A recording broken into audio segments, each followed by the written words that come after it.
Hey everyone, this is My Favorites. As the name suggests, I'm going to be chatting about all my favorites in entertainment in February. The films were mostly a bust. Few made my heart sing. The best storytelling was on streaming, starting with Rajan DK's Farzi. Directors Rajni D. Moru and Krishna DK are the kings of homegrown cool. Their signature move is combining criminal behavior with moral murkiness and laugh-out-loud comedy. Farzi doesn't hit the high notes of The Family Man, but there's plenty to enjoy here. Starting with Vijay Sethupathi. Vijay is an artist who just defies any labels. Last year, he was utterly terrifying as the drug lord in the Tamil film Vikram. The introduction scene in which he's lying half naked on this overturned auto is just spectacular.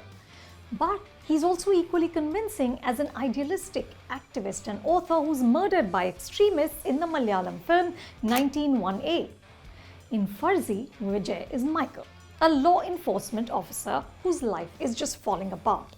He's an alcoholic, his wife is filing for divorce, his behavior is erratic, it's obsessive. But he's also India's best chance against a deadly crime cartel that's flooding the market with fake notes. Watch him in a scene in which he comes to his estranged wife's house for his son's birthday party. There's something so sad and tender and lonely about him. The other standout is Bhuvan Arora, who plays Feroz. Bhuvan slips seamlessly into the Raj DK rhythms of mining absurd comedy from everyday life. In one episode, Feroz and Sunny, played by Shahid Kapoor, are thrown into jail. Because Sunny loses his temper at the police station, he starts ranting about how taxpayers' money goes into paying these cops' salaries. As they sit in the cell, Feroz says to Sunny something like, "Tune kab taxes bhare?" Of course, there's also a gali attached to it. It's just terrific. If you haven't seen Farzi yet, do watch. My other favorite this month was The Romantics on Netflix. This is a conflict of interest because I'm one of the talking heads in the documentary.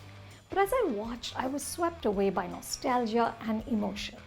Director Smriti Mundra, who earlier co-produced the blockbuster show Indian Matchmaking, deftly stitches together the story of Yash Chopra and the creation of one of India's premier filmmaking studios, Yash Raj Films. In episodes 3 and 4, the documentary does veer into corporate PR, but it's a treat to finally meet Aditya Chopra, Bollywood's very own ghost who walks.